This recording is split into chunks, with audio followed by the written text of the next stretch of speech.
Hello అండి. ఈరోజు ఇక్కడ కనిపిస్తున్న small pouch cutting and stitching video చూపిస్తాను.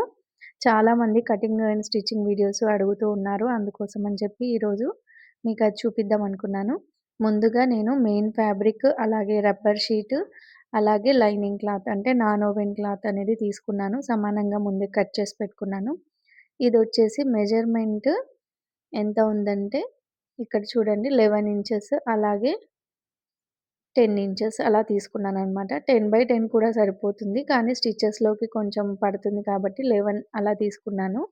ఇవి 3 కలిపి ఒకసారి పైనుంచి టాప్ స్టిచ్ అనేది వేసుకోవాలి. కావాలంటే మధ్యలో కూడా కదలకుండా ఉండడం కోసం అనేసి స్టిచెస్ అనేది వేసుకోవచ్చు.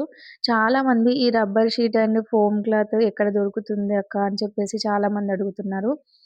నాకైతే ఇక్కడ నేను లోకల్ మన టైలరింగ్ మెటీరియల్ షాప్‌లో అడిగి తెప్పించుకున్నాననమాట. నాకు కొంచెం కాస్ట్ ఎక్కువగానే పడింది.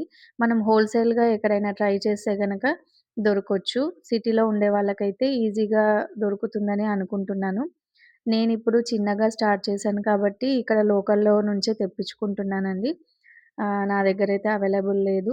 మీకు ఎక్కడైనా దొరికితే గనక తీసుకోండి. ఓకేనా? చాలా సార్లు నాకు అదే అడుగుతూ ఉన్నారు. అందరూ కూడా ఎక్కడ దొరుకుతుందని చెప్పేసి. నేనైతే లోకల్‌లోనే తీసుకున్నాను. ఓకే.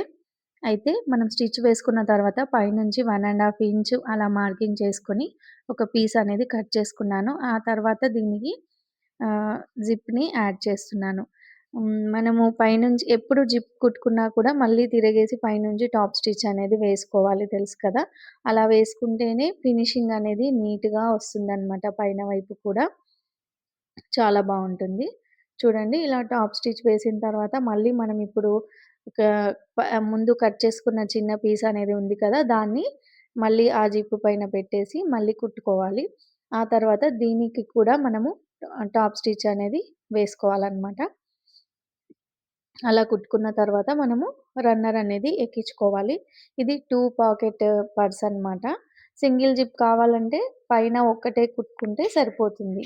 ఇది 2 జిప్పులు పెడుతున్నాను కాబట్టి నేను అక్కడ మధ్యలో కట్ చేసి ఈ జిప్ అనేది యాడ్ చేశాననమాట. తర్వాత ఇప్పుడొచ్చేసి మళ్ళీ పైనుంచి మళ్ళీ జిప్ యాడ్ చేసుకోవాలి.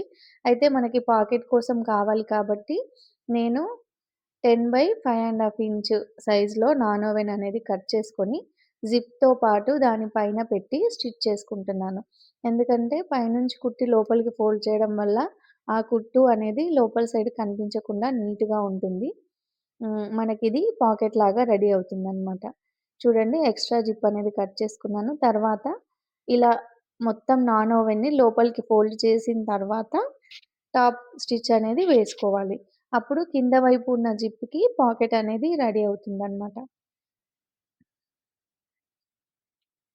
చూడండి అలా కుట్టేసిన తర్వాత మళ్ళీ నాన్ ఓవెన్‌ని కింద క్లాత్‌కి కలిపి కుట్టనేది వేసుకోవాలి.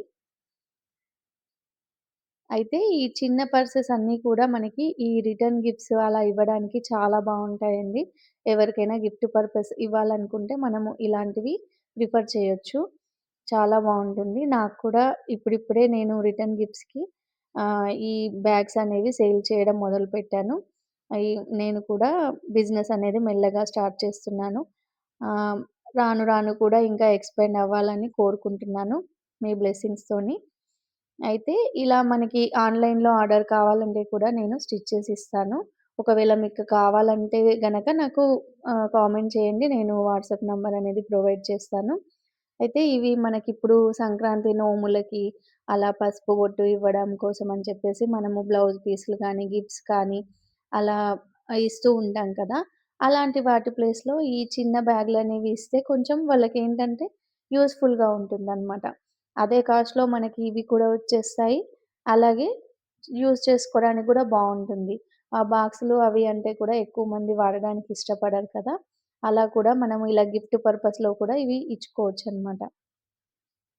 అయితే పైన జిప్పులు కుట్టుకున్న తర్వాత వీటికి రన్నర్స్ అనేది ఎక్కించుకున్నాను. అలాగే హ్యాండిల్ కోసం చిన్న క్లాత్‌ని ఫోల్డ్ చేసి కుట్టేసుకొని, ఆ జిప్ కింద వైపున పెట్టి కుట్టేసాననమాట.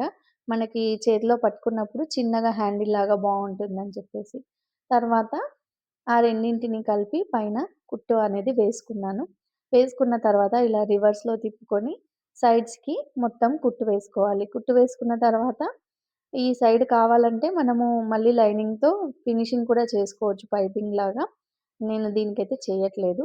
అలా చేస్తే గనక చాలా బావుంటుంది. తర్వాత దీన్ని మొత్తంగా ఇలా తిప్పేసి రివర్స్ చేసుకుంటే గనక మనకి ఈ హ్యాండ్ పౌచ్ అనేది రెడీ అయిపోతుంది. చూడండి ఎంత ఈజీగా అయిపోయిందో.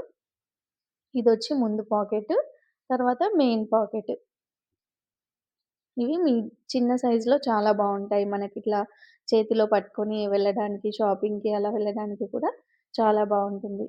ఇలా మనం గిఫ్ట్ పర్పస్‌లో ఇస్తే గనక చాలా బావుంటుందండి. వాళ్ళు కూడా చాలా హ్యాపీగా ఉంటారు. ఎందుకంటే యూజ్‌ఫుల్ ఐటెమ్ కదా! మీకు కూడా ఇలాంటివి కావాలంటే గనక నాకు కామెంట్ చేయండి.